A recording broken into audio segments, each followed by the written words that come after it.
I feel like there's a lot of fault detection platforms out there. And I just said it. I just said fault detection. There's a lot of fault detection and diagnostics platforms that stop with the first D.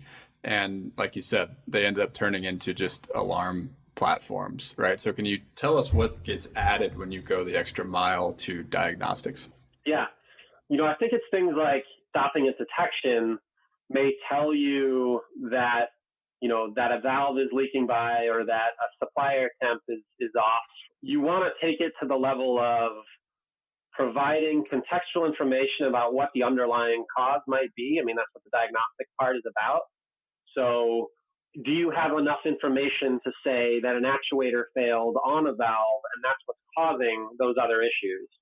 I think looking at systems and equipment instead of looking just at tags on points and what that combination of tags on those points detect, but looking at the overall system and making sure that you're accounting for the expected sequence, accounting for the engineering parameters, and trying to identify the root cause of a series of issues on the system or the equipment that might otherwise be multiple detected faults or even alarms.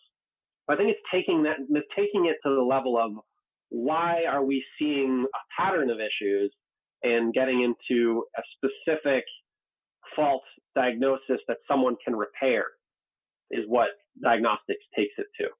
And what happens when you don't have the approach to diagnostics that you guys have? One of them is false positives, but I know there's a lot of downsides to it. Yeah, I think it's a big piece of it is just lack of prioritization and the creation of noise. So there's already a problem of alarms in the building automation system being ignored because there are too many of them. And if you move that into fault detection, you still have a lot of noise with potentially a lot of false positives.